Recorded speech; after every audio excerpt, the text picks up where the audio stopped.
Bienvenidas, bienvenidos eso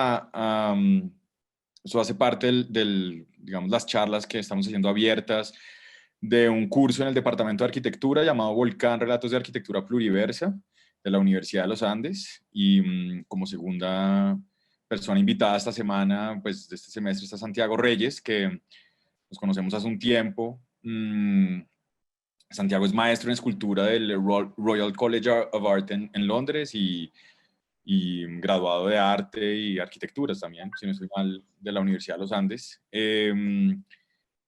Nada, Santiago lleva hace tiempo, yo creo que como expresando un poco la plasticidad de la investigación y sobre todo en temas, digamos, donde entran en confluencia tal vez materialidades mayores, no sé, recuerdo tal vez las primeras piezas que le conocí, que son como esos aerolitos o esas obsesiones un poco como por entender los relieves de las rocas y esto llevado también como a unas prácticas meditativas de dibujo que tardan bastante tiempo y luego eso extrapolado a las llantas de los camiones del Cerrejón y cruzado con las cuñas y demás como proezas y acrobacias sí, gravitacionales y arquitectónicas, un poco tomadas también de las prácticas materiales populares, de esos como ingenios que suceden en las obras de los amarres, los bichiroques, las cuñas, los andamios. Bueno, no me voy a detener un poco como a hablar de dónde ha estado exponiendo Santiago, creo que la obra un poco va a cabalgar alrededor de eso, pero pues ha estado en distintos escenarios, tanto cívicos como galerías y ferias, espacios privados, entonces, pues nada, creo que hay una profundidad en el trabajo y unas ideas muy relacionadas en torno al curso y específicamente Santiago pues viene trabajando como temas del volcán, estuvo también como interrogando el volcán Machín, más recientemente Armero, entonces pues nada, creo que entra en muy buen momento en el curso y nada, Santiago, mil gracias por tomarse el tiempo para compartir su trabajo y adelante, el Bueno, foro es Pedro, suyo. nada, entrada, muchas gracias. Sí, yo hoy les he preparado como un guión que conjuga diferentes líneas de investigación, proyectos de desarrollo individual, colectivo, en proceso, de otras personas. Entonces, digamos, como este proyecto es un poco como una amalgama, yo voy a explayarme con los diferentes proyectos, mostrándoles imágenes, contándole como diferentes elementos y ya al final pues se abrirá un poco más a preguntas. Entonces, yo voy a estar mezclando entre la conversación y la lectura y bueno, voy a comenzar primero, digamos, como hablando de este proyecto Órbita, que es el que detonó este primer interés y conversación con Pedro. Entonces, en el pensamiento andino, las erupciones volcánicas se perciben como la respuesta de la Tierra a una necesidad de darse la vuelta a sí misma, para regenerarse y posibilitar distintas y nuevas maneras de habitar. Escuchar el volcán y las comunidades que lo habitan ofrecen la posibilidad de escuchar maneras de habitar el cambio. En la cosmogonía andina resuena un acercamiento sistémico y casi magnético que abraza los ritmos geológicos del volcán, como un llamado a la renovación social, política, ecológica y cultural. Las comunidades volcánicas andinas han logrado resguardar y enseñar saberes intergeneracionales sobre escuchar la tierra y el significado del territorio, la resistencia y la defensa de la vida. En la vitalidad rítmica del cruce de las vibraciones volcán telúrico, los ritmos humanos es en donde reside el poder de la sociedad para reinventarse y la posibilidad de pensar nuevos futuros. En una erupción también germina la vida y la posibilidad de habitar el cambio. En mi práctica, me interesa activar la relación vital con el volcán, su secuencia rítmica y la memoria del territorio, que contiene el poder de la sociedad de reinventarse. Algunos de los trabajos y la práctica que les presentaré hoy entrelazan las vibraciones de la tierra, de los cuerpos que generan un ritmo vital que establecen un diálogo con lo humano y lo humano, en torno a la capacidad de emerger, de mutar, construir nuevas posibilidades. En 1985, en la región de Tolima, Colombia, el volcán Nevado en Ruiz entró en erupción, cubriendo la desprevenida población de Armero con una avalancha de barro mezclado con cenizas. La tragedia de Armero cobró la vida de más de 23.000 personas y es la quinta esencia de la negligencia gubernamental. El desastre pudo haberse evitado. Sin embargo, el desprecio de los gobiernos por la advertencia de los vulcanólogos y el hecho de no haber adecuado la población crearon uno de los acontecimientos más aberrantes de la historia registrada en Colombia. Hoy, en medio del territorio de lo que fue Armero, se encuentra una enorme piedra que bajó de la corona del volcán arrastrada por el lodo. Cada mañana, un ritual, una rutina que activa la función monumental de la piedra. Cada día viene José, quien instala en la piedra una escalera de madera. Los visitantes que vienen a conmemorar a las víctimas de la tragedia o los turistas pueden utilizar o usar por un precio voluntario. Suben, miran a su alrededor y leen los mensajes de duelo inscritos en la superficie de la piedra. La atracción turística simultáneamente cumple la función de lápida para los que murieron y desaparecieron en la avalancha. La superficie de la piedra se funde en un palimpesto de mensajes de duelo carcomidos por el óxido rojizo, producto del alto contenido ferroso de la roca. La imagen en movimiento de órbita recorre cuidadosamente de forma circular las 200 toneladas de peso y los 7 metros de altura de la roca de Armero, que se levanta con un monumento erigido por la naturaleza. La piedra marca la tumba común de miles de personas y como un recordatorio a la negligencia de los gobernantes. La instalación audiovisual de 2 canales, perdón, salto acá un momento. La instalación audiovisual de 2 canales ofrece al espectador la experiencia de estar en medio de un bucle infinito. Las 2 pantallas colocadas en posición contraria contradicen el movimiento entre sí. Una pantalla recorre la piedra de Armero en el sentido de las manecillas del reloj y la otra proyecta el movimiento en el sentido contrario de la piedra. La videoescultura está anclada por un poste. Perdón, voy a cambiar de...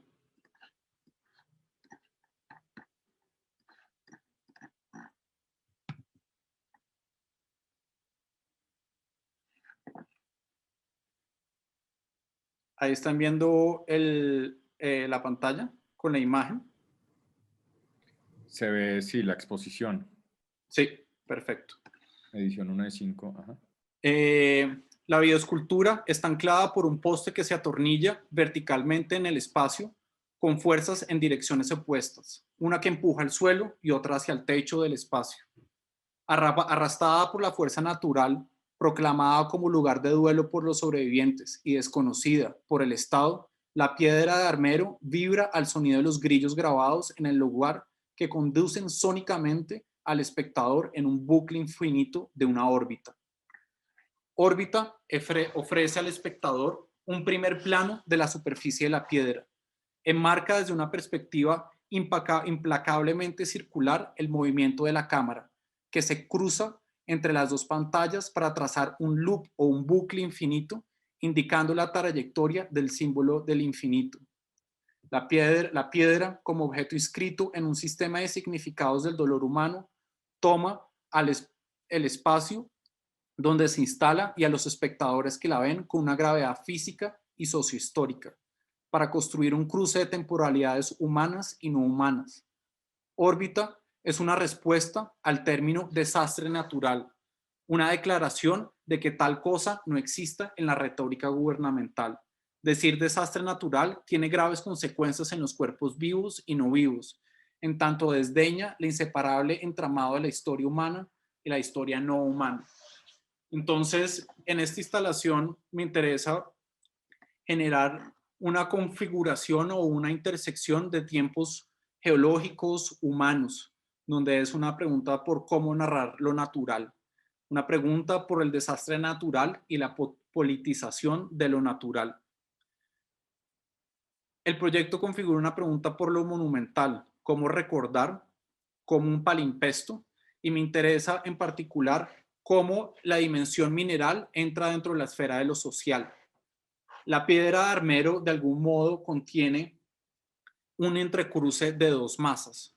Es una masa histórica por su valor como elemento de recordación y tiene una masa física. Entonces, a mí me interesa particularmente como artista pensar esa entrecruce de masas, cómo pueden convivir en un espacio. Desde un punto de vista escultórico, hay una pregunta que atraviesa mi práctica artística. ¿Cómo trabajar con la gravedad desde una dimensión de fuerza como una fuerza fundamental y una fuerza poética? En órbita me interesaba precisamente esa relación con la ligereza. Hay una masa, hay una piedra de enormes dimensiones, con más de 200 toneladas, con una carga histórica en donde se conmemora una tragedia aberrante dentro de la historia.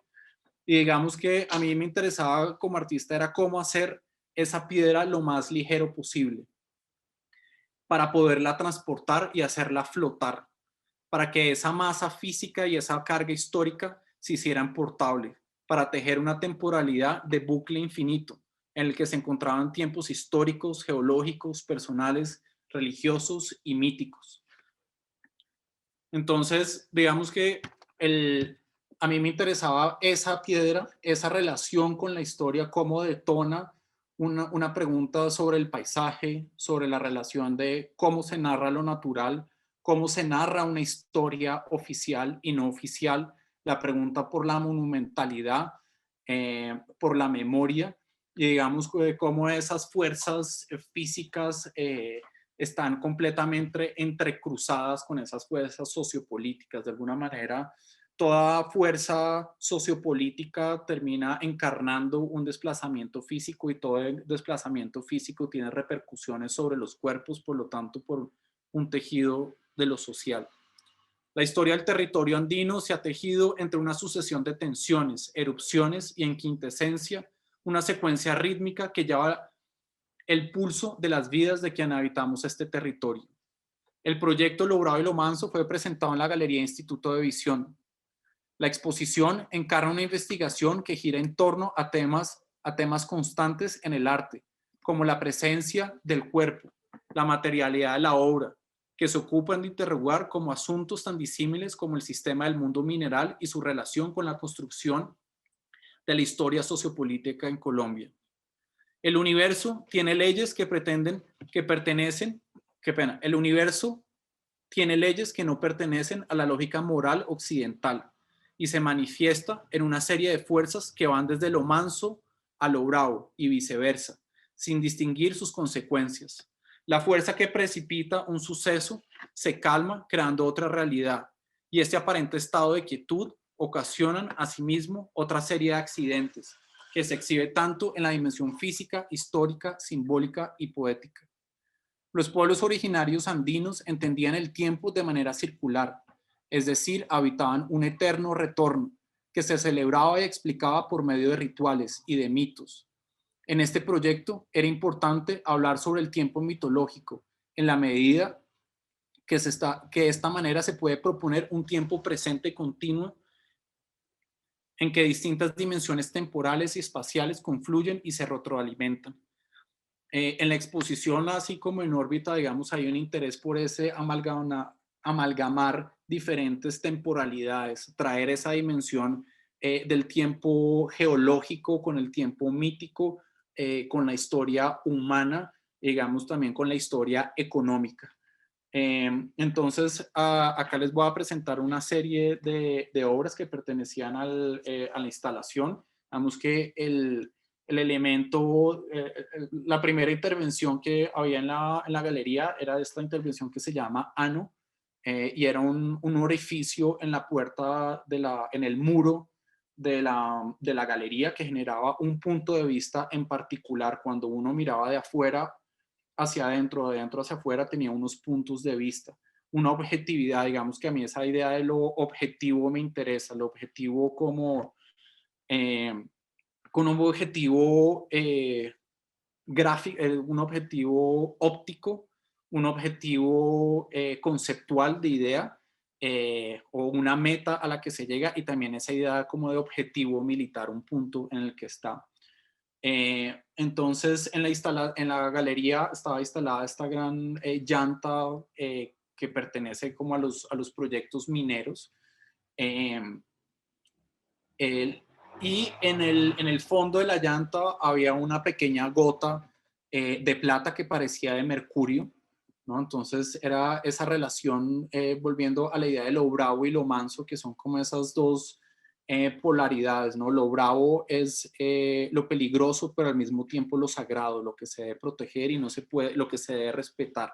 Y el amance es esa posibilidad de habitar, de encontrar ese lugar donde la vida sucede. Y es en ese embate entre lo bravo y lo manso donde, según la cosmogonía andina, donde ocurre. Entonces a mí me interesaba, digamos, como esas contradicciones entre lo sólido y lo líquido. Esto parece, digamos, como una gota de mercurio, pero realmente es una pieza sólida. Entonces me interesaba como esas diferentes articulaciones entre la materialidad de los objetos y cómo se relacionan con objetos que ya existen. Entonces, si bien acá había como un punto de vista por ese orificio y uno tenía estos audífonos donde había una pieza sonora de un artista de los años 60 que se llamaba Jacqueline Nova. Eh, esta pieza a mí me interesa mucho porque se llama Chircal y está hecha de arcilla. Yo trabajo en Ambalema, Tolima, que eso es en las inmediaciones digamos, del área de influencia del Nevado del Ruiz. Y hay una cantidad de sedimentación de flujos volcánicos y hay un montón de arcillas. Digamos, esa zona es supremamente fértil por toda esa acumulación de cenizas, pero también hay unas acumulaciones de barro y de arcilla que utilizan en esos lugares para hacer, digamos, como los pisos de Ambalema.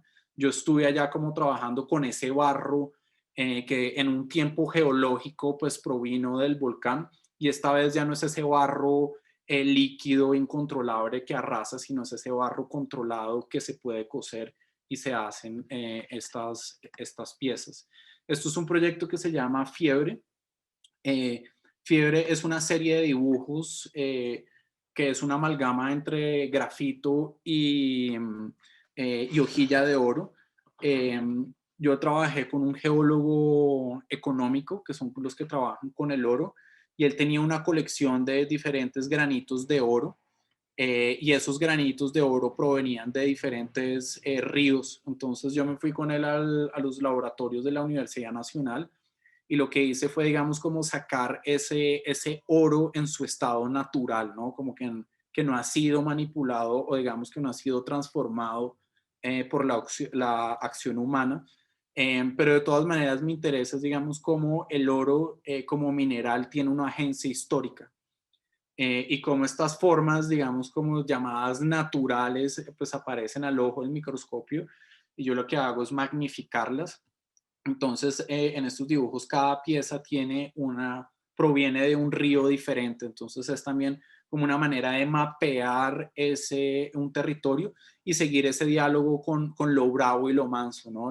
El oro es como esa menstruación de la tierra, es ese punto, es ese elemento sagrado, digamos, como por su brillo, por su atracción casi, digamos, como fisiológica, y que de alguna manera la explotación del oro ha terminado por configurar eh, pues la configuración política del país. Entonces me interesaba cómo, otra vez una pregunta de cómo lo mineral comienza a entrar dentro de la esfera de lo social y cómo desde una práctica artística, desde el dibujo, pues se comienza a articular una narrativa para poder encontrar esos puntos de contacto. Esta era otra instalación, digamos, era un dibujo que se hizo en la superficie de la pared y estaba hecho con una mina de plata. Entonces era una especie como de paisaje, criatura, pero la plata tiene un tiempo de oxidación, ¿no? Digamos como el principio fotográfico es que la luz quema los granos de plata y fija, y después entra un fijador que construye la imagen fotográfica.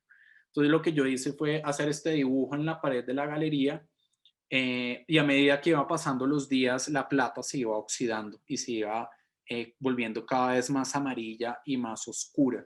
Entonces me interesaba, así como en el espacio habían unos tiempos geológicos, unos tiempos míticos, unos tiempos históricos, me interesaba hacer presente un tiempo inmediato, ¿no? Que era ese proceso de oxidación. Entonces, la sala de exposición o la instalación en general comienza a ser un articulador o un lugar en donde se condensan estos diferentes tiempos. Entonces, si ven acá en el centro, habían unas partes más grises porque esas no habían tenido un proceso de oxidación, mientras que las amarillas y más cafés y ocres son las que han estado en ese proceso. Entonces, era el tiempo de la exposición lo que terminaba, digamos, como condensándose en ese proyecto.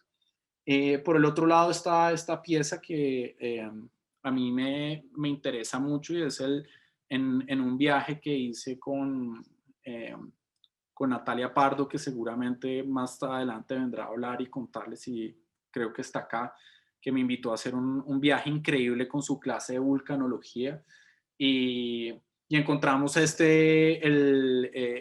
piedra en las inmediaciones del Nevado, y yo la colgué. Digamos, a mí me interesa muchísimo estos ensamblajes precarios o con material encontrado, y digamos, es una especie de sismógrafo que a la vibración de la Tierra pues se activa, digamos que indica o digamos que es susceptible al mover de la Tierra, ese movimiento tectónico, ¿no? Que finalmente no es visible ni perceptible porque tiene otras escalas, a no ser que cuando, digamos, como que tiembla, entonces trasduce el movimiento de la Tierra a una pendulación de la piedra.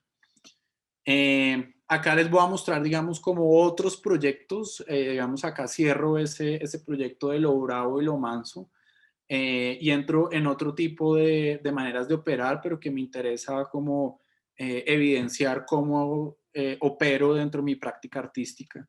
Esto es una instalación que se llama holder o sostener. Es una piedra que está sosteniendo un elemento vertical, eh, que no es otra cosa, digamos, como de estos ensamblajes que suceden en ese tiempo, digamos, como de esa ruina invertida de la ciudad, específicamente en Bogotá, eso que se convierte en ruina antes de haber sido finalizado. Y es ese tiempo de estar construyéndose y destruyéndose al mismo tiempo. Entonces ahí hay como una astucia o un conocimiento o un amañamiento o unas mañas para construir, y digamos que yo tengo un repertorio de esas construcciones con los que yo los, los estudio, digamos, a nivel escultórico, los manipulo en el taller, y cuando tengo una pieza digamos que los comienzo a llevar a otros espacios, ¿no? Como de mantener esas trayectorias o esa misma lógica, pero que habiten en otros espacios. Por ejemplo, esto es una instalación que hice en la casa de un coleccionista en Italia. Entonces, ¿no? De esto pasó a esta pieza en la galería, y de ahí ya era en la casa del coleccionista en su espacio, ¿no? Entonces, a mí me interesa, ¿no? Cómo esa idea del anonimato entra dentro de una dimensión de una autoría, y de repente se vuelve un objeto que es coleccionable, que se colecciona, que se admira, digamos, como que se preserva. Eh, y me interesa mostrar como estos tres momentos de una misma obra, ¿no? Yo creo que una obra o un pensamiento escultórico tiene la capacidad de desdoblarse. Eh, en español la palabra desdoblarse, digamos, tiene una connotación muy como esotérica, ¿no? Como se me salió el alma. Eh, no sé si seguramente Pedro, que habla portugués, y otros que estén ahí hablen portugués, desdoblarse en portugués tiene, digamos, como una connotación mucho más conceptual, por así decirlo, y es la posibilidad de ser uno mismo en otro. Entonces yo creo que muchas obras es un continuo desdoblamiento de una misma idea. En este caso, a mí me invitaron a hacer una exposición en una galería en Murcia, en España, eso es como en el sur, y Murcia es vecina de Cartagena. Entonces, Cartagena de Indias se llama Cartagena por la ciudad Cartagena en España, que viene de Cartago, porque era también una ciudad romana, y bueno, digamos como ese es el desdoblamiento de esos nombres. Entonces, lo que yo hice fue, fui a Cartagena de Indias y busqué una piedra lo más ligera posible y me la metí en la maleta. Me fui a España, allá a Murcia, y un día le dije a la galerista, bueno, yo necesito que me lleven a encontrar la piedra más similar a esta. Entonces fuimos a unas minas y esta instalación es como estos dos puntos en contacto, dos lugares con una connotación histórica enorme. Uno que es una relación colonial, el que coloniza y nombra de la misma manera, como nombra por lo que él conoce y no es capaz de entender lo desconocido. Eh, y genera este sistema de tensión que interviene el espacio de la galería. Una es de Cartagena de Indias, otra de Cartagena en España, pero digamos que yo soy el único que sé de cuál es cuál de cada uno de los lugares, y estaba instalada de manera vertical por este sistema de tensión y en equilibrio, ¿no? Como esa cosa que en cualquier momento puede fallecer. Acá algunas imágenes. Acá voy a pasar rápidamente por otra obra que utiliza, digamos, como esa misma manera de operar, de apropiarse como de otras construcciones. Eh, Esto era una pregunta por el paisaje, porque hay montañas y hablando con Natalia ella me decía, no, es que todo paisaje es el producto de una relación de tensiones y compresiones a nivel tectónico. Entonces a mí me interesaba entender la línea de horizonte como una relación de fuerzas políticas e históricas y también físicas. Entonces me acuerdo de haber visto esta imagen camino al taller. De ahí salió esta pequeña maqueta, unas minas de grafito después en el marco de la puerta, y ya esta fue una instalación que hice en el 2013 en el Museo de Antioquia. Entonces era como esta línea horizontal que divide el espacio en dos, estableciendo una adentro, una afuera, una arriba, una abajo, digamos como una abstracción de una línea de horizonte que estaba sostenida por la fuerza de estas cuñas que generaban ese punto o ese nivel de equilibrio. Eh, Bien, entonces ahora voy a entrar a hablar de el dúo Volcánica. Eh, Volcánica es un dúo formado por el artista Alfonso Borragán y Santiago Reyes Villaveses en el año 2017. Su trabajo conjunto comienza como un pacto de apoyo mutuo, pero pronto se convierte en una fusión de materias y a la temperatura a la que todo se amalgama, manteniendo su independencia, pero vinculados. Volcánica es un alter ego en el que los dos son uno, pero siendo un otro. Volcánica es volcánica. Entonces este es un colectivo que tengo con Alfonso, esta especie de alter ego. Estos son unos grills o digamos como unos dientes. Esto fue un proyecto que hicimos en Miami, y encontramos que hay toda una tradición de los dientes de oro, digamos como el lugar donde nace los grills, esos dientes que se ponen los raperos, es en Nueva York y en Miami, porque es digamos como una tradición que viene de África, de los reyes africanos que se ponían estos dientes de oro y ellos se apropian de esto. Entonces lo que nosotros hicimos fue generar, digamos, como un diálogo con esa subcultura de los grills. Hicimos estos dientes que eran meteorito fundido. Entonces estuvimos trabajando con un personaje que se llama Orlando Plains, que era pues que es como uno de los fundadores de esta cultura de los grills. Le dijimos, mire, queremos que nos haga unos dientes hechos de meteorito. Eso fue, digamos, como uno de de las piezas que constituyeron una exposición que hicimos. Les voy a leer un poco como de qué se trata Volcánica. Nosotros, Alfonso Borragán y Santiago Reyes Villaveses, decidimos unirnos como dúo bajo la influencia de la corriente del río Magdalena, al ritmo de la salsa que funde los cuerpos en un magma ardiente. Nos llamamos Volcánica porque pensamos desde el cráter, desde la viscosidad de las entrañas de la tierra, desde ese flujo bestial que arrastra, dispersa y transforma el paisaje. Nos interesa el juego, el baile y el sabor a sudor. Estas afinidades nos han acercado de manera desinhibida para compartir la producción artística desde la creación de obras abiertas que potencien la apropiación de lo popular. Nuestra práctica conjunta se sitúa en los cambios y pervenciones que suceden en estos procesos de transformación y en los desdoblamientos que se desbordan cuando son activados. Es aquí donde nuestro interés por la celebración comienza. La celebración popular es el espacio de apropiación profana.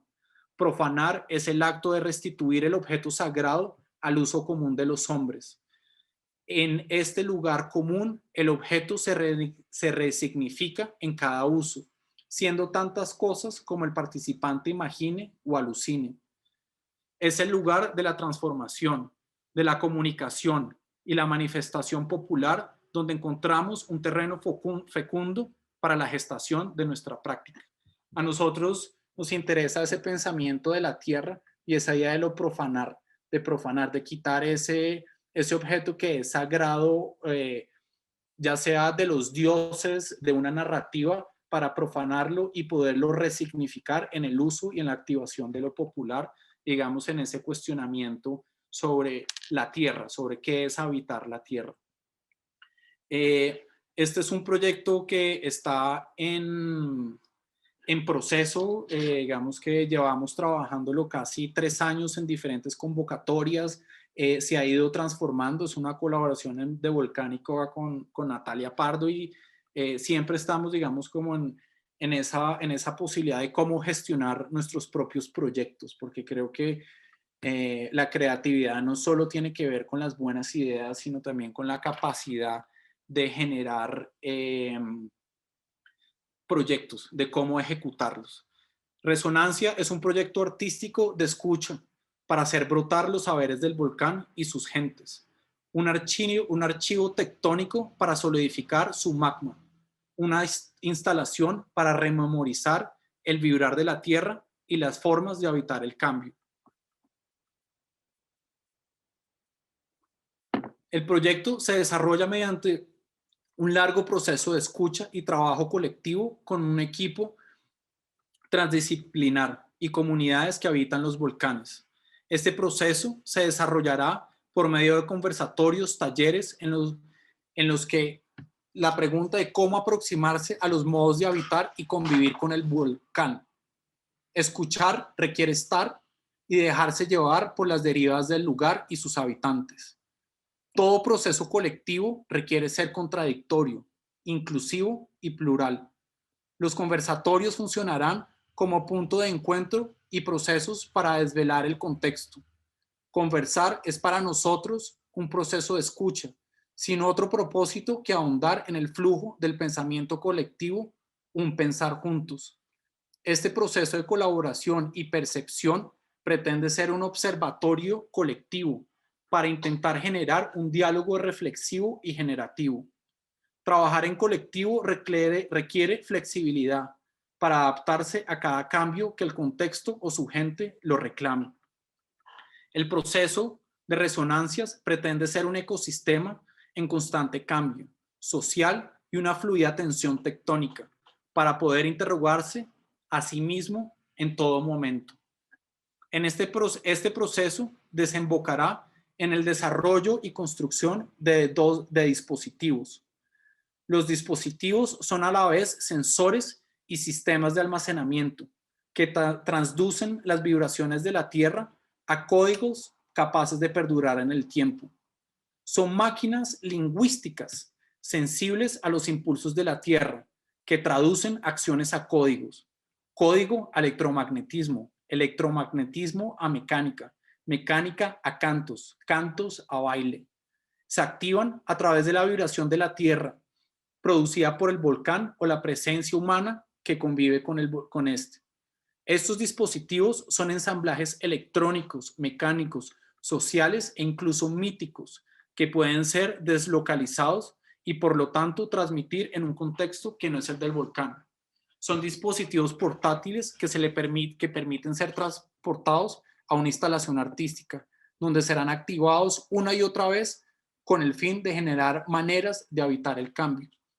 Entonces, este proyecto, como les contaba, es un proyecto, una ambición, es una idea, pero se está gestionando. Estamos buscando residencias que nos permitan desarrollar el proyecto y fondos, que la idea es ir a escuchar el volcán, escuchar la tierra y poder condensar ese vibrar que tiene unas frecuencias absolutamente disímiles, digamos que van mucho más allá de los sensores científicos, y que estos dispositivos como máquinas lingüísticas logren condensar o transducir, recodificar eso en estos dispositivos, y que estos dispositivos después se puedan llevar a otros lugares que no es el volcán y puedan ser activados.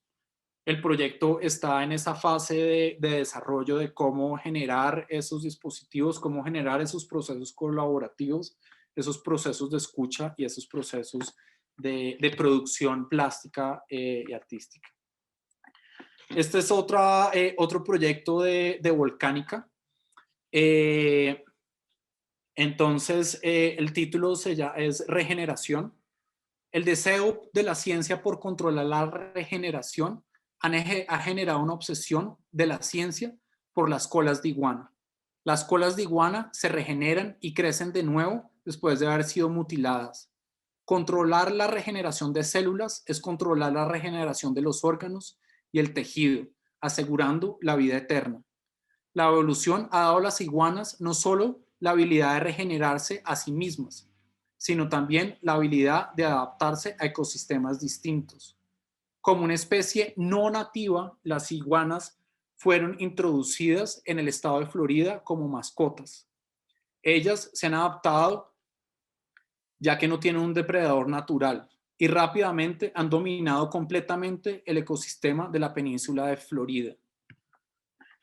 Entonces, en Miami, en la península de Florida, esto se hizo en el mismo proyecto donde hicimos los dientes de meteorito. Pues la pregunta que articulaba la exposición es, ¿qué significa habitar un lugar? ¿No? Y a nosotros nos interesaba muchísimo esa idea de pertenencia y capacidad de regenerar. Entonces las iguanas en los 80 y de los 90 se volvieron súper populares como mascota. La gente compraba una iguana pequeña, después crecieron y se volvieron unos bichos enormes y los dejaban en los Everglades y están dominando y son una plaga. Entonces la pregunta es, la obra Regeneración es un grupo de cola de iguana sumergidas en formol instaladas en la pared de la galería en Miami. Regeneración condensa nociones relativas a la eternidad, la mutación, los ecosistemas, migración, adaptación y los sistemas de creencia. Entonces, a nosotros nos interesaba el objeto, o digamos como como idea, la cola de iguana. Entonces, nos contactamos con unos cazadores de iguana en Miami y salimos. Este proyecto fue como una especie de residencia, entonces yo estuve un mes allá con Alfonso. Salimos a cazar iguanas y nos dieron estas colas, ¿no? La cola, a pesar de su tamaño, se regenera completamente en las iguanas, y digamos que si la vida eterna es posible, la clave está en las colas de las iguanas. Entonces, es como ese objeto con ese valor científico por una pregunta por la eternidad, pero también es el lugar en donde se cruza Miami como lugar de latinos, ¿no? Es la capital de Latinoamérica, de una manera, y cómo las iguanas resuenan con esa idea de migración, y es ¿qué es ser nativo a? Pertenecer a un lugar tiene que ver con una relación temporal o tiene que ver con una capacidad de adaptación. Y esta idea de adaptación, pues, digamos, es una columna vertebral que atraviesa el proyecto de órbita, el interés por los volcanes y el pensar la Tierra, el pensar desde lo ecosistémico. Entonces, sí, esta obra fue muy divertida hacer porque duramos cazando las iguanas, que son unos bichos, unos dinosaurios enormes. eh, Después fue conseguir, y se están, o sea, acabando con toda la fauna y se están apropiando, entonces las tienen que cazar, atacan perros, son agresivas, entonces las cazamos, se les cortó la cola, las metimos en la nevera y después construimos estas piezas que estaban en la sala, ¿no? Y como articulando esas preguntas por qué significa pertenecer a un lugar. eh, la cuestión de permanencia es temporal, qué es ser nativo de un lugar, qué hace que algo sea de un lugar o no, cuánto tiempo debe pasar para ser parte de un lugar, tanto a nivel mineral, y por eso son esas preguntas que combinan esas diferentes temporalidades y desde qué posiciones de poder y política se establece qué es ser nativo o no, ¿no? Entonces eh, las colas de iguana de alguna manera condensan esa historia. Entonces digamos que mi práctica tiene ese interés de cómo las piezas y los objetos biológicos y minerales condensan diferentes temporalidades. Y bueno, ya para cerrar les voy a mostrar el último proyecto. Este es un proyecto que yo comencé en el 2016 y se llama el Goodwill Moonrock Project. Y es que en 1973 Richard Nixon, eh, después de que los astronautas fueron a la Luna, trajo un trozo de Luna, un pedazo, lo cortó en pedazos y lo repartió en 135 países como un mensaje de la buena voluntad. Entonces, en Colombia hay una que está en el planetario.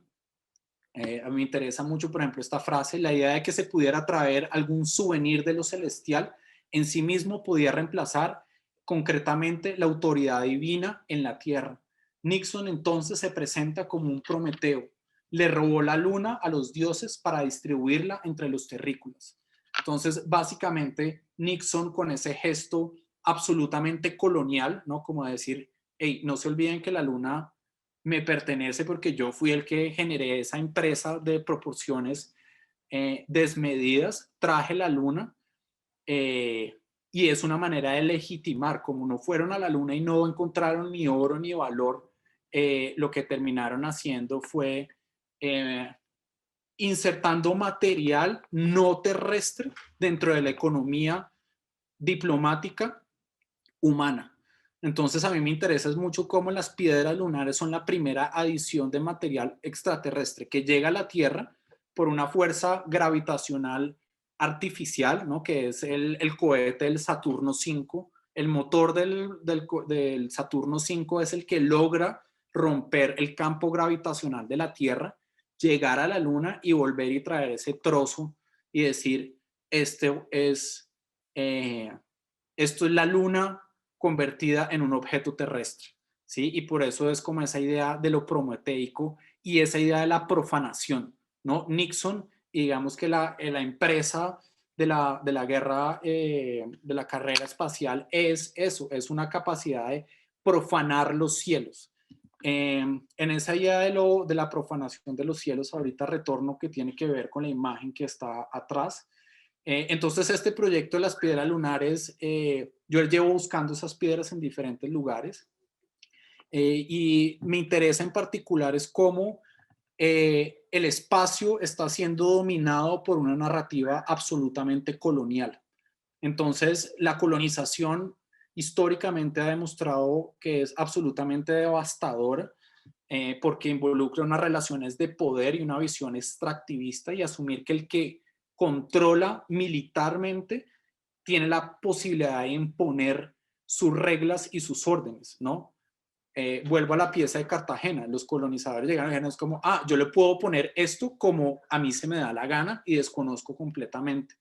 Entonces, Me parece alucinante que Jeff Bezos en su presentación de la empresa Blue Origin, en donde muestra, digamos, como esa visión futurista, lo que propone es que las colonias espaciales van a replicar ciudades de la Tierra, una cuestión mimética, ¿no? Ahí la idea de mímesis es alucinante, ¿no? Porque es repetir el modelo de la Tierra en el espacio, imponer otra vez como esas ideas, llevar las plantas, llevar los mismos sistemas económicos, políticos y de distribución de poderes, ¿no? Entonces esa idea alucinante de que en el espacio va a haber una Florencia, ¿no?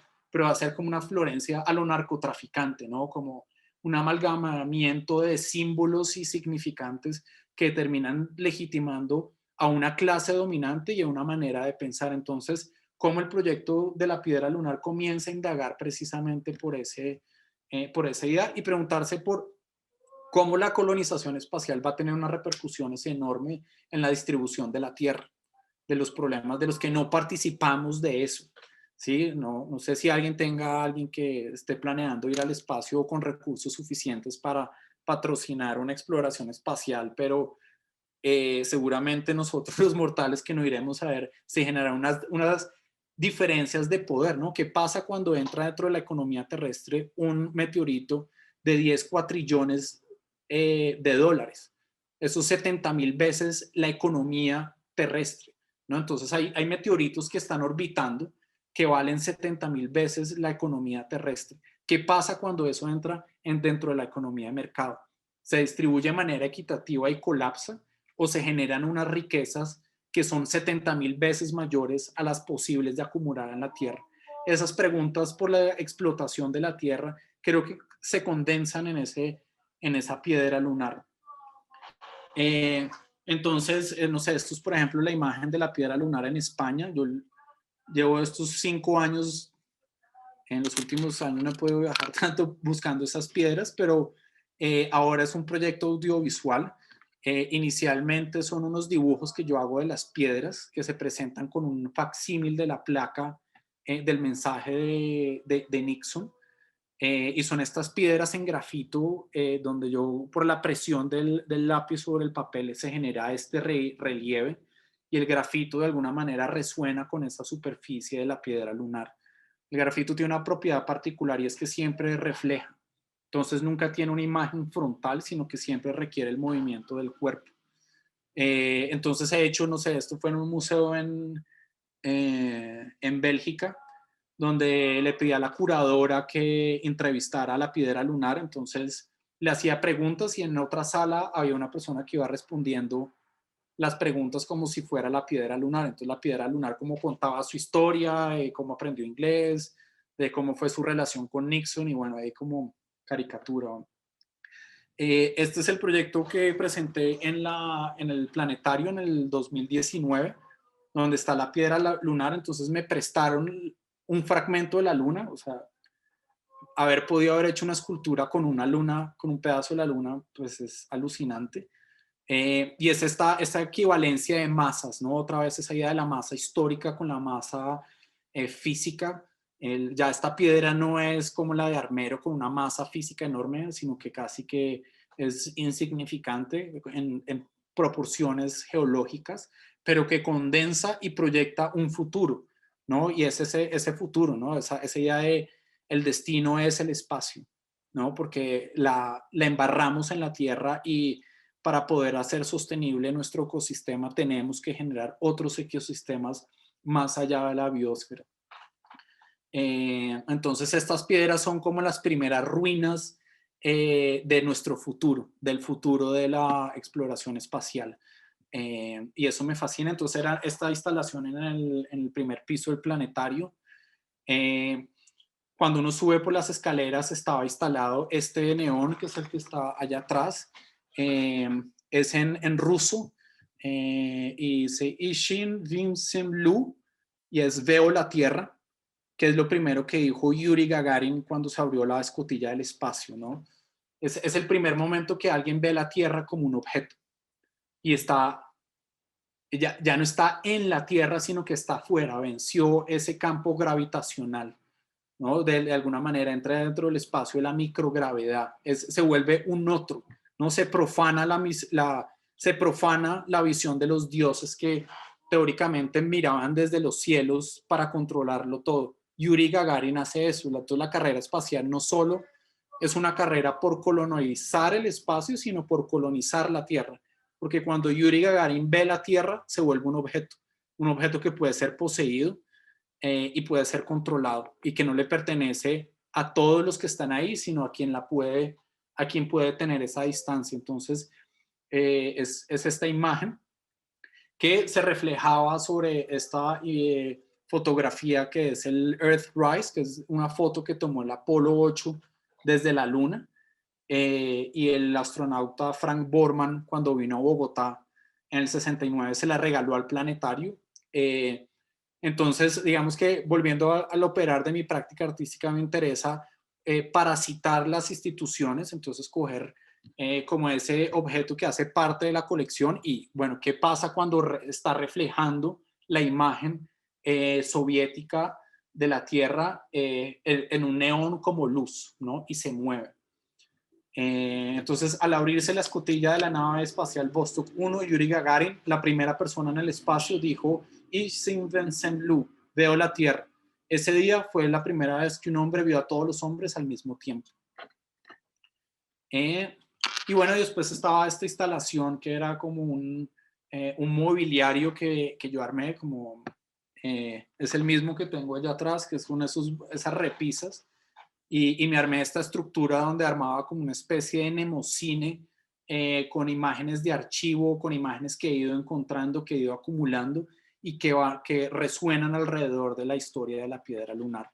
Como les digo, ahorita estoy haciendo una película que espero por ahí en el 2024-2025 poderla finalizar sobre la historia de las piedras lunares.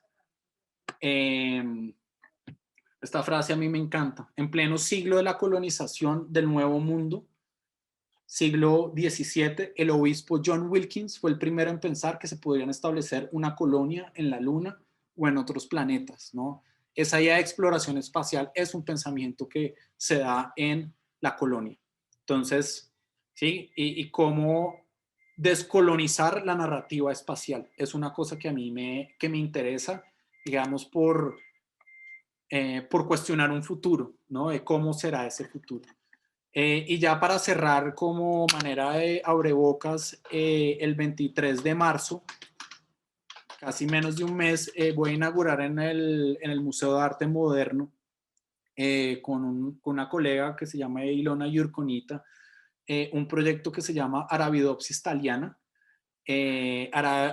Arabidopsis thaliana es la historia de cómo los científicos soviéticos demostraron que las plantas podrían crecer en el espacio exterior.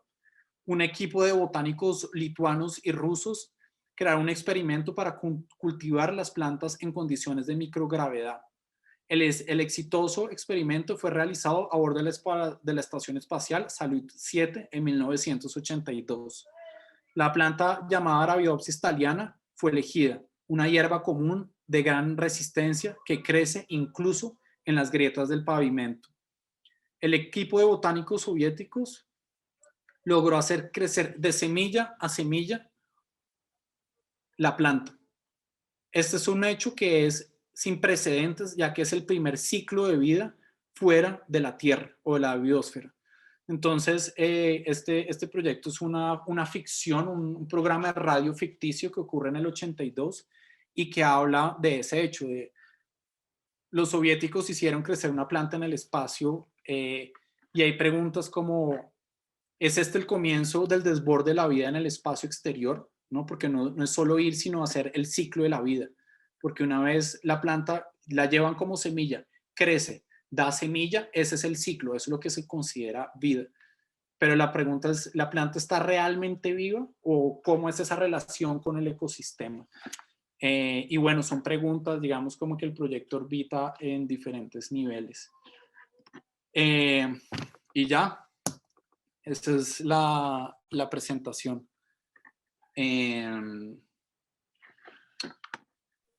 Sí, varias cosas, muchos niveles, capas, pero pues bueno, Ahí está, del volcán al espacio.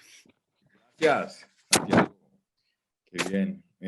Desafortunadamente uno en esto tiene que estar, hay veces, muteado, pero me hizo reír, me emocioné.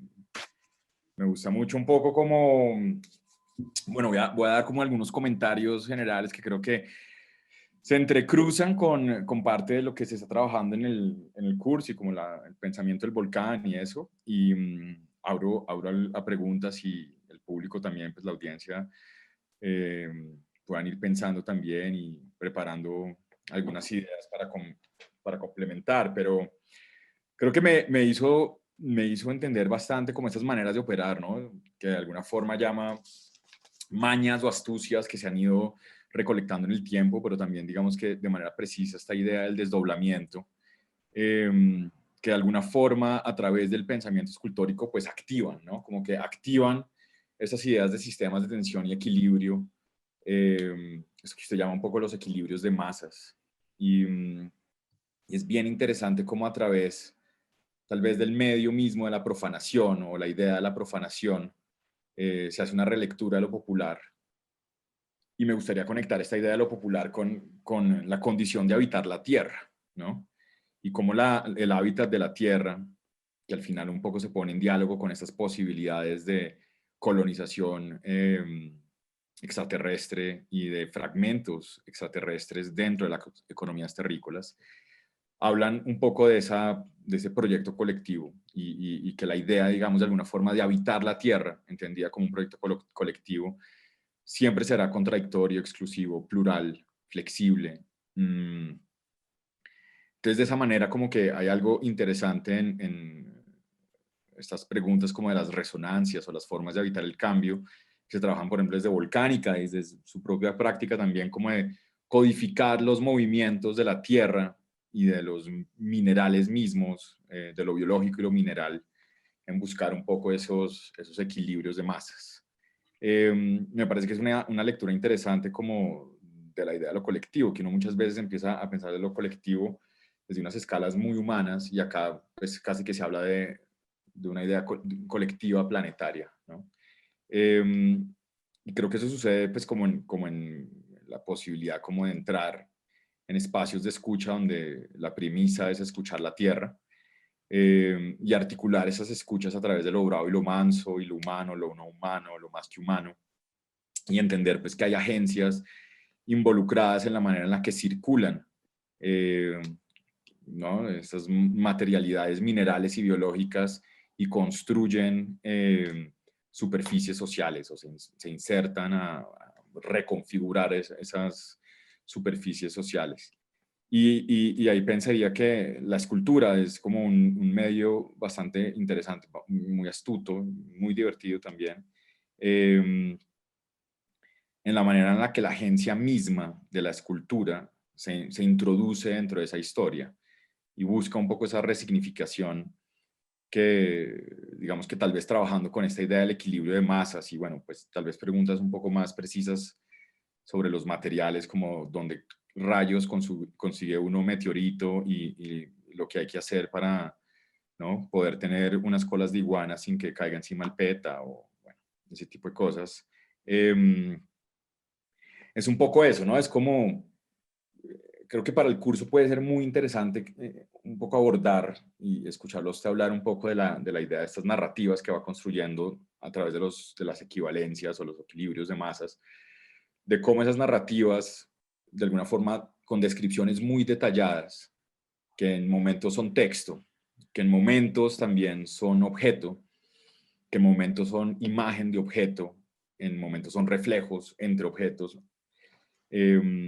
como esas equivalencias, esos equilibrios, sí, un poco hablan, no sé, de sus procesos investigativos y cómo se van materializando esos procesos mismos y cómo se insertan esos procesos en esa historia que usted identifica de la agencia material, ya sea de un meteorito o de la cola de una iguana o del grafito o de una llanta, y que creo que resuenan bastante como con lo que hablaban de Volcánica, como ese pensamiento que viene del cráter, ¿no? Y un poco, pues me gusta mucho como cierra un poco, ¿no? Como el arco de esta charla que inicia con una descripción muy precisa de José, de su escalera, de cómo una piedra es memorial, es lápida, es también, pues, punto de pagamento o curiosidad histórica. Eh, y luego también esta pequeña piedra de la luna, ¿no? Como esta diplomacia mineral también.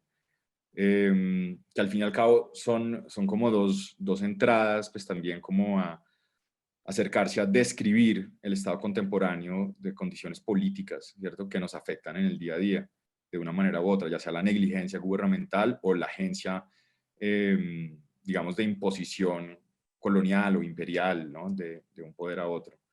Entonces, sí, digamos que de manera muy precisa me interesa eso, ¿no? Es como que creo que en el curso estamos buscando un espacio para poder concentrarse en un fenómeno muy grande como un volcán, como es el Nevado del Ruiz, un momento muy preciso como es la erupción del 85, y como a través, ¿no? de esa piedra, de esa escalera, o de la misma manera, ¿no? La luna, la órbita, el 69 y la llegada lunar, veo la Tierra, se empiezan a encontrar pues en estas piezas muy precisas que son unas narrativas que las veo tangenciales en texto, objeto, imagen, ¿no? Sí, tal vez es más una reflexión general que una pregunta precisa, pero es como hablar un poco de eso, ¿no? Como de los procesos que llevan a la determinación de qué describo, qué omito y cómo materializo esas investigaciones, porque ahí me imagino que también es un proceso de ir editando, ¿no? La investigación misma para transformarla en estas equivalencias de masas plásticas. Sí, digamos como para responder a lo que usted dice y abrir a preguntas. eh, el proceso de investigación artística y de producción, pues ese tiene esa, yo creo que no solo artístico, sino poético, se fundamenta en esa esquizofrenia, ¿no? En esa urgencia por construir sentido que desborda las categorías establecidas. Y yo creo que eso es lo que hace que un proyecto sea relevante, independiente de la disciplina, sea artística, científica, arquitectónica o literaria. Y es esa urgencia o esa pulsión por inventar, por crear, por agregar y no reducir, por complejizar.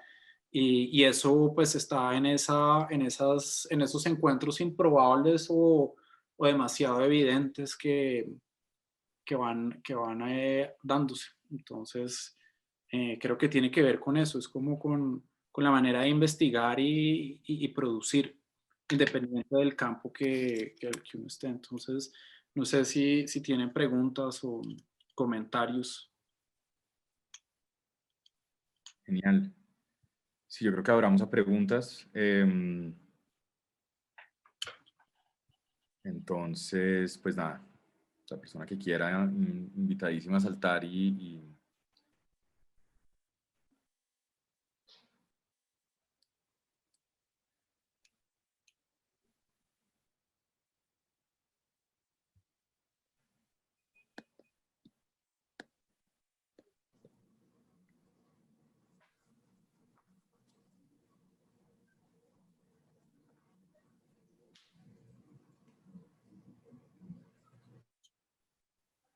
adelante, Natalia.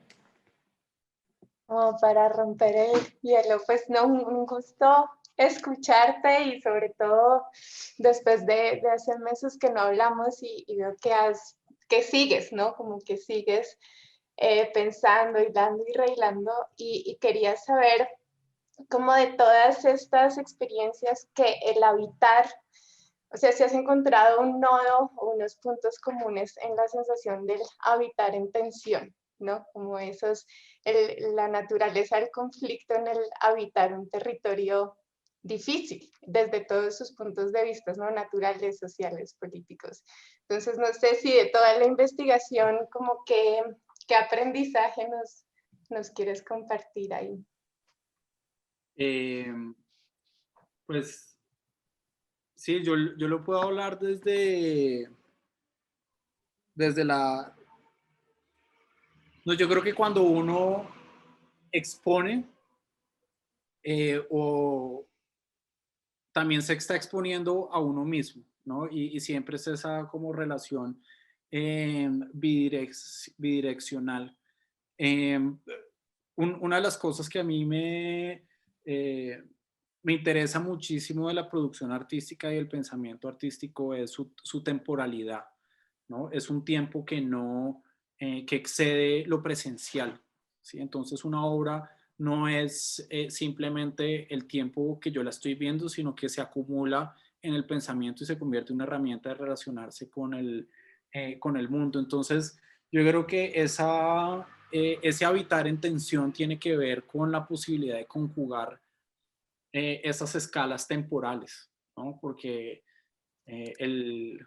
la escala geológica pues es una tensión que inevitablemente pues los Andes en algún momento va a petarse y algo va a suceder. O la tensión ecológica que hay, la necesidad de generar un ecosistema extraterrestre o convertirnos en una especie multiplanetaria.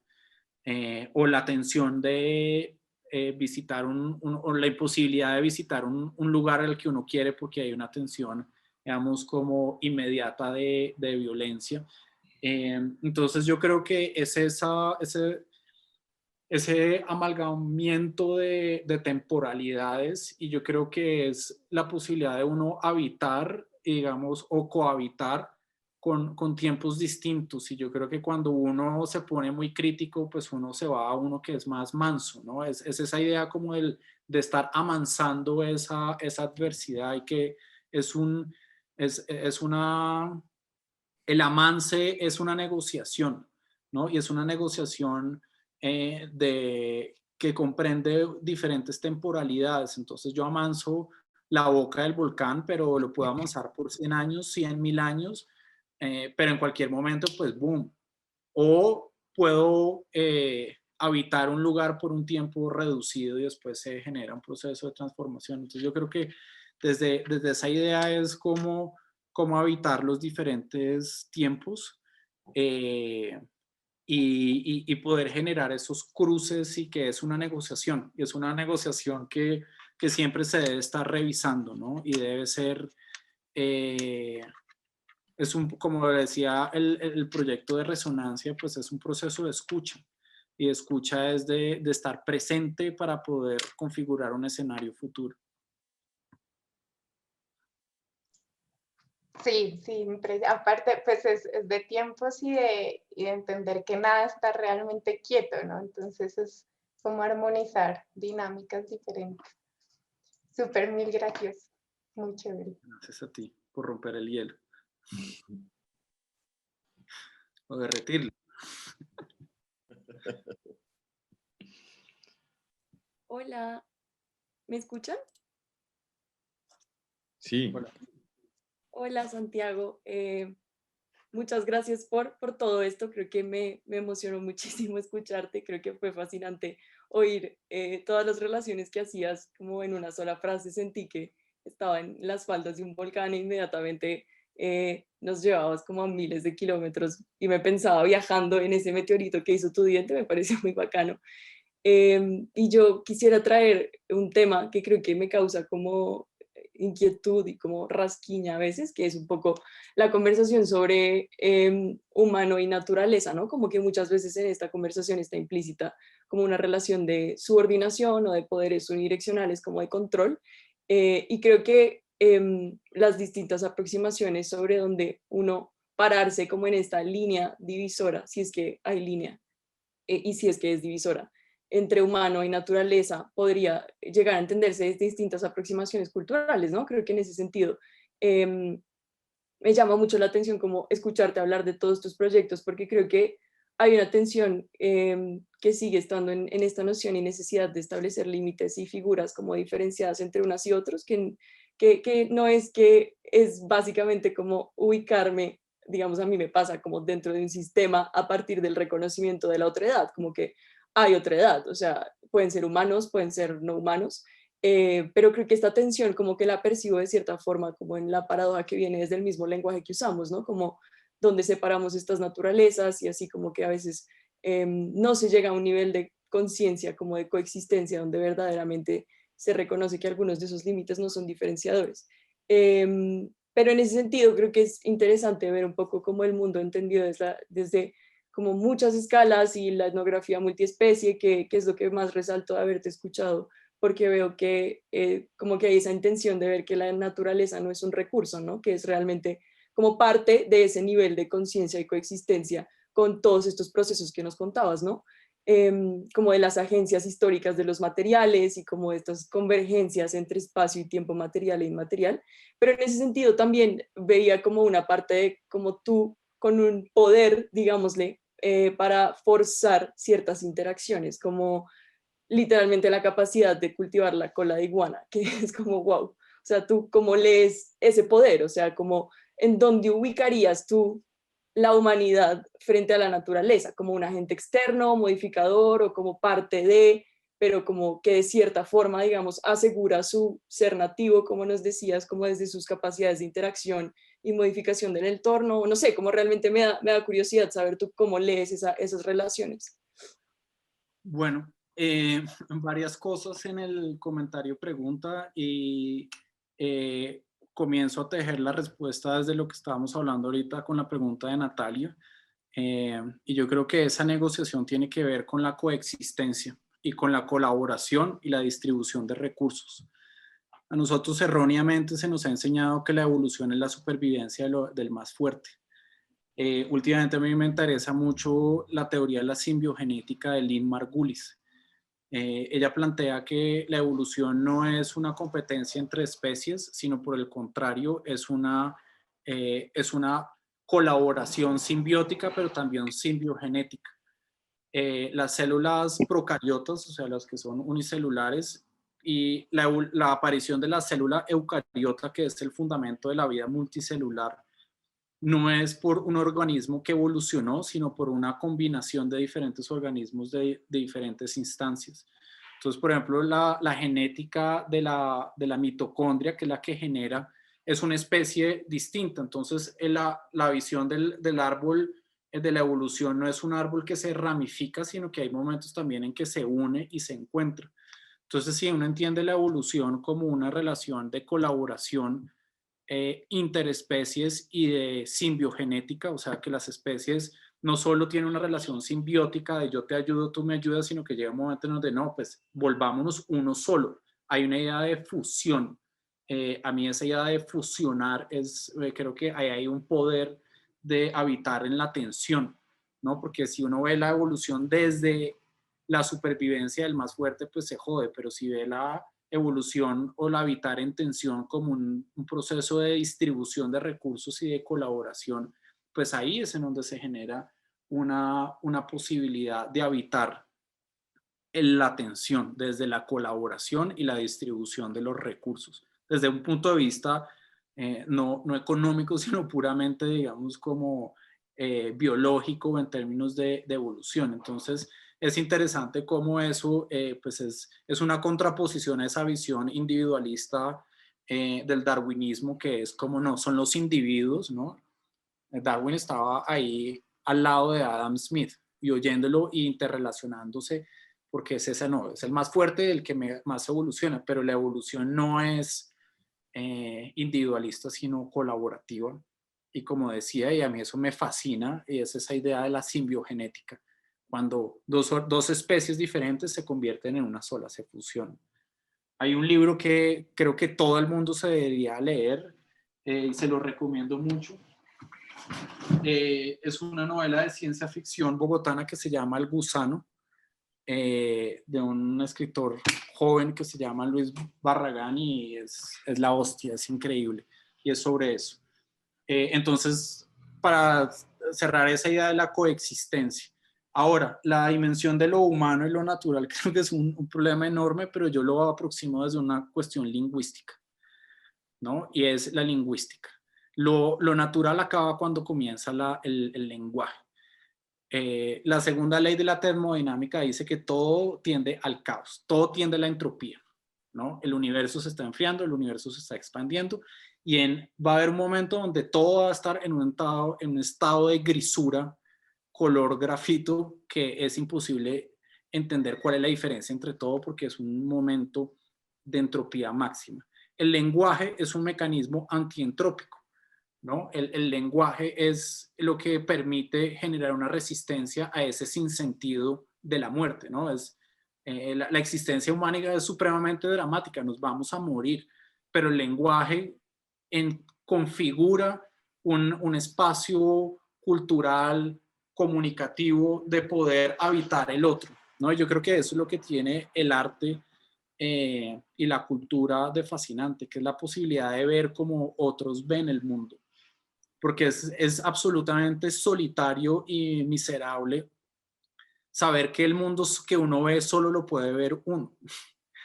Pero el arte, el lenguaje, que está es en el lenguaje, es la posibilidad de comunicar otros universos y el lenguaje como un mecanismo antientrópico, o digamos que se contrapone a esa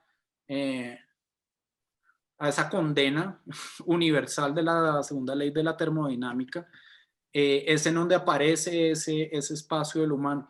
Y son absolutamente todo el tiempo negociación y permeable, pero creo que es esa resistencia y ese lenguaje, pues no es un lenguaje que excluye otras especies, ¿no? Porque cada vez está complementado más, que hay comunicación entre especies, porque precisamente nosotros no estamos acá evolucionando desde una perspectiva del más fuerte, sino lo que hace posible y lo que ha hecho posible la vida en la Tierra es la colaboración entre las especies y la colaboración y la distribución de los recursos y dinámicas simbióticas, no de competición, porque lo que está demostrado, y yo creo que es la evidencia más clara, es el desastre ecológico en el que estamos y a donde más nos acercamos, es que la competencia no es sostenible.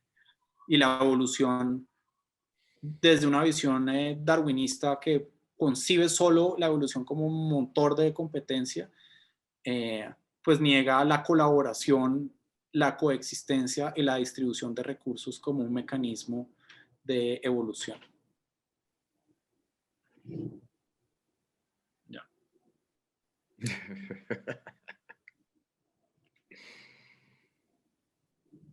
Bien.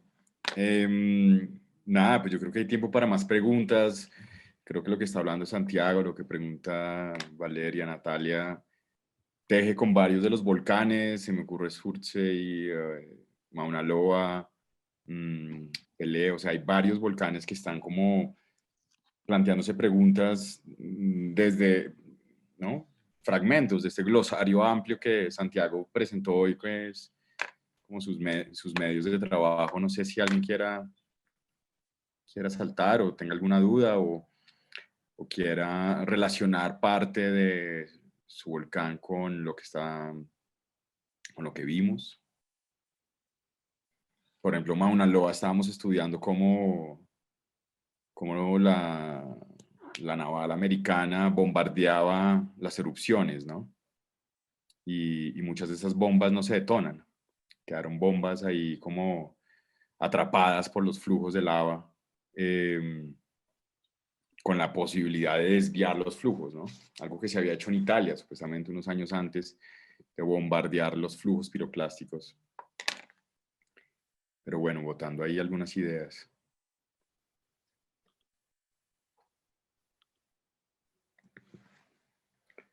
Creo que el grupo se congeló.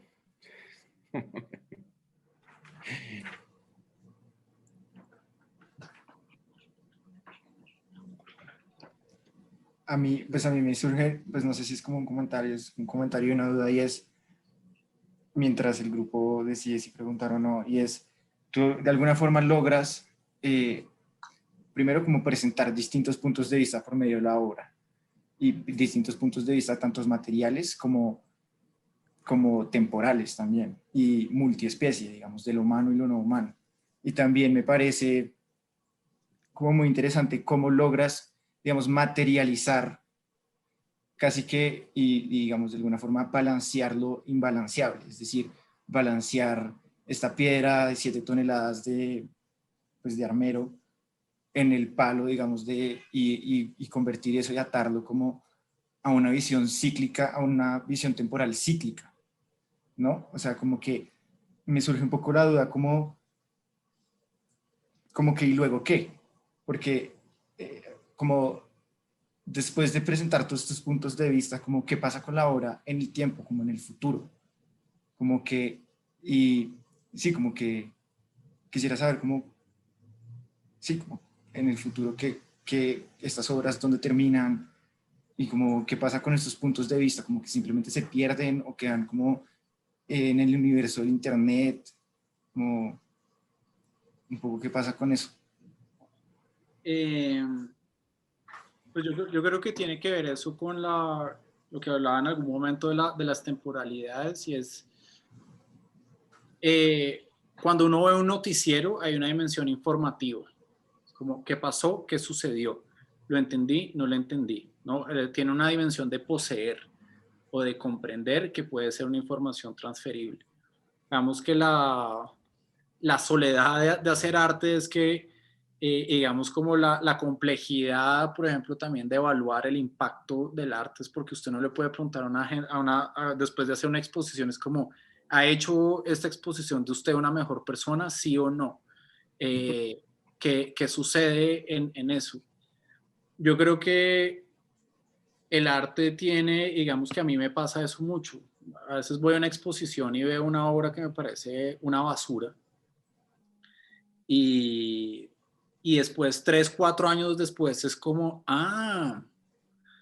¿no? Como, ahí está. Y ese es como el vértigo de la producción artística, ¿no? Que son resonancias o ecos que uno tal vez nunca va a escuchar, ¿sí? Y también que operan en unas frecuencias que no son visibles, ¿sí? Uno esperaría que de repente lo que yo les dije, pues los lleve a hacer obras monumentales o producciones o investigaciones, pero de repente lo que yo digo entra en una fibra o en una manera de hacer en la sutileza.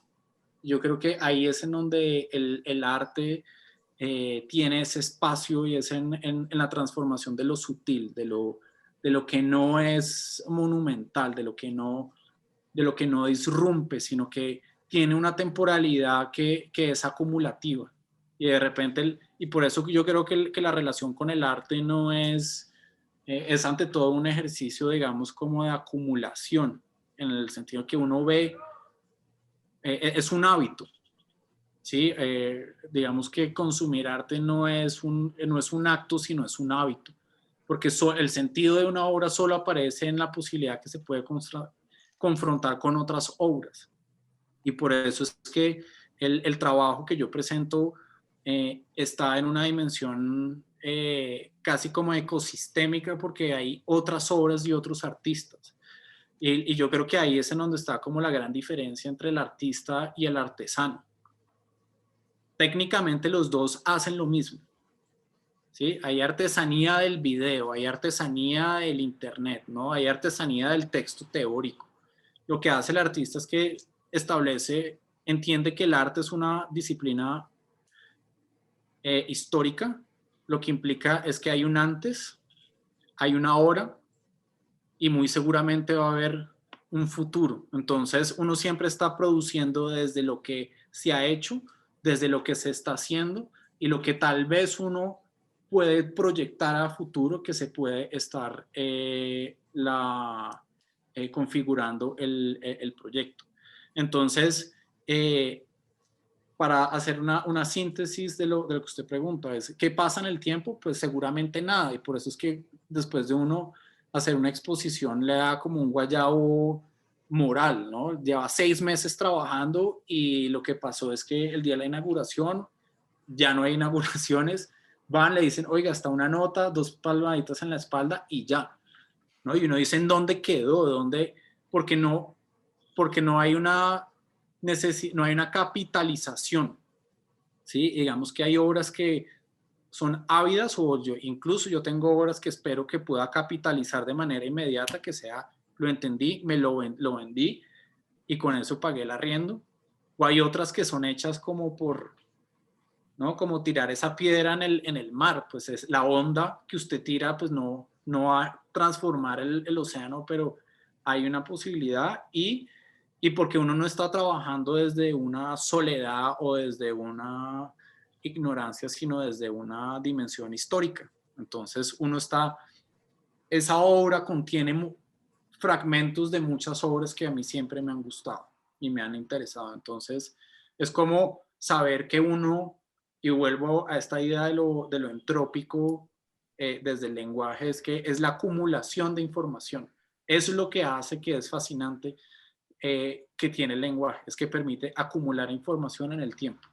Y en el 2021 tenemos un mogollón de información acumulada que va moviéndose y a saber. ¿Listo? Muchas gracias.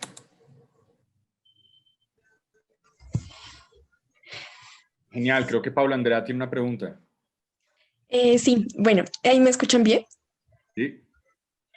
Bueno, buenas tardes, primero que todo. Y pues muchas gracias también como por compartirnos también como toda la información, como todos tus proyectos. Realmente es un tema que también me parece demasiado interesante. Y de hecho ya hace poco también que respondiste a lo que preguntó Valeria, también me parece muy interesante todo este tema, digamos, como de vincularlo a lo biológico. Y de hecho, como que también nosotros estamos trabajando, mi compañera y yo estamos trabajando en el volcán de Surtsey, que también de hecho tiene que ver mucho como con todo este tema biológico. Entonces, bueno, pues el volcán, pues en principio, pues es una isla que surge como resultado también pues de la erupción de este volcán y digamos que viene también a entrar, digamos que en conflicto este tema como del origen de la vida. Entonces, digamos que me parece demasiado interesante como esta parte como de la evolución, como esta teoría que también propones que debería ser la evolución más como convivencia. Y pues sí me gustaría también de pronto como o de ver de qué forma también, digamos, se puede en cuanto a este volcán, debido a que, pues, este volcán, digamos, como que esta isla ha sido más todo como un experimento, pues, digamos, como para el tema científico. Entonces, pues, lo que ellos proponen es que, pues, lo que, digamos, como o sea, no quieren como una intervención humana dentro de la isla, sino lo que quieren es mirar cómo exactamente fue que surgió, digamos, sí, cómo surgieron cada una de las especies. Entonces, digamos que coincidía con lo que en principio pues fue el origen de la vida, que fue con la aparición de las cianobacterias, que fueron como el primer organismo. Entonces, asimismo, el primer organismo que llegó a la isla fueron las cianobacterias. Entonces, ahí mostraban como poco a poco cómo fueron estas especies, digamos, como involucrándose dentro de la isla. Sin embargo, aquí, pues, digamos, como que la teoría evolutiva que, pues, propone es la del darwinismo, que es exactamente que solo las especies o solo los organismos que logren desarrollar como caracteres que puedan tener como mejor adaptación al ambiente son los que van como a proliferar, que van a poder ser exitosos. Entonces, yo quería saber de pronto más o menos cómo, cómo se podría ver quizás como esta teoría que tú propones, que es como como la de la colaboración, como la de la cooperación, esa convivencia de especies, y cómo, digamos, el ser humano podría de alguna forma interactuar dentro del ecosistema, por decirlo así, sin necesidad como o bueno, dejando a un lado como su papel como especie dominante. No sé si me entienda. Mm, varios elementos. A mí me parece que, a ver, hay una teoría que a mí me interesa mucho y es la idea de la Tierra como una nave espacial de Buckminster Fuller. Y es que la Tierra es una nave espacial, ¿no? Y estamos viajando en el espacio. ¿sí? No, nosotros la manera como normalmente vemos la Tierra es siempre como que el sistema solar está quieto, pero estamos es viajando atravesando a una velocidad, digamos, como relativamente extraña. Y si nosotros vemos que la Tierra es una nave espacial y que estamos todos acá, pues por eso mismo es que es la importancia de saber que tenemos que todos vamos en el mismo barco. Y por eso es fundamental entender como este pensamiento sistémico. Yo creo que es en el momento en el que uno entiende que, por ejemplo, un volcán no es una montaña, sino es un sistema, ¿no? Seguramente Natalia más adelante les contará que ella es la súper experta en eso, es como el volcán, ¿no? ¿En dónde termina el volcán? En el núcleo terrestre o en la atmósfera, ¿no? Y cómo está ese punto de inicio, ¿no? Haciendo como un cruce con lo humano, digamos, con lo que estoy investigando ahorita para lo del Museo de Arte Moderno es, ¿no? El humano solo es posible con todos los bichos que tiene en el estómago. Si no tiene la flora intestinal, pues no puede comer nada. Entonces, y nuestra biología prácticamente está dada para que siempre tengamos esos bichos, porque es que si no tenemos esos bichos no podemos comer y nos podemos alimentar. Entonces, es esa relación, digamos, como, ¿no? de entender la noción del límite, ¿no? Y la pregunta es si es eso funcional o, digamos, por ejemplo, los procesos emergentes, ¿no? Las lógicas donde el poder, o digamos que la toma de decisiones o el flujo no está dado de manera individual, sino, digamos que no hay un control central, ¿sí? El humano tiende a traslapar sus estructuras políticas al orden natural. Entonces habla de las hormigas reinas, como si ellas controlaran, pero ellas al final es una más dentro de todo el sistema, que si se muere hay otra que la reemplaza. Entonces yo creo que es comenzar a pensar cuáles son esos sistemas humanos que se terminan imponiendo sobre la lógica en la que uno se relaciona con el mundo, porque son artificiales, ¿no? Y volviendo al lenguaje, el lenguaje es puro artificio, y como artificialidad es ficticio, o digamos que no es ficticio, sino que es negociable. Y por eso es que creo que en esa dimensión lo ideológico es tan importante, porque la ideología es lo que hace es naturalizar el pensamiento. Cuando algo es ideológicamente instaurado es porque no se cuestiona. Entonces uno asume que hombres con mujeres y basta, ¿no? Eso es naturalizar el orden, ¿no? Y por eso que toda esa retórica de desconocer cualquier otro tipo de relacionar, pues es pura ideología, porque se está asumiendo que es natural que haya una combinación entre solo hombres y mujeres y que el resto sea pura ficción. Entonces es eso, es como uno asume esas cuestiones, no solo a nivel biológico, sino creo que principalmente a nivel ideológico, porque creo que cuando uno cuestiona la ideología que determina los límites, es en donde comienza a hacerse otras maneras posibles de aproximar esos objetos de estudio.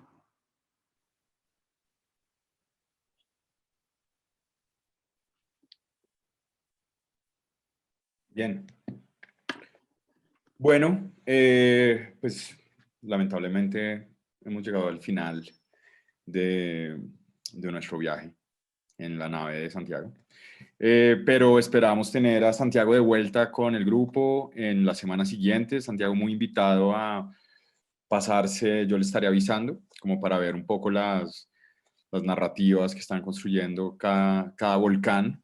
Y aprovecho también para invitar a las demás personas y a Santiago también la semana entrante. Natalia nos estará contando desde su experiencia con un poco pues sí, la relación de la manera en la que el cuerpo y la danza resuena con los volcanes en Nueva Zelanda.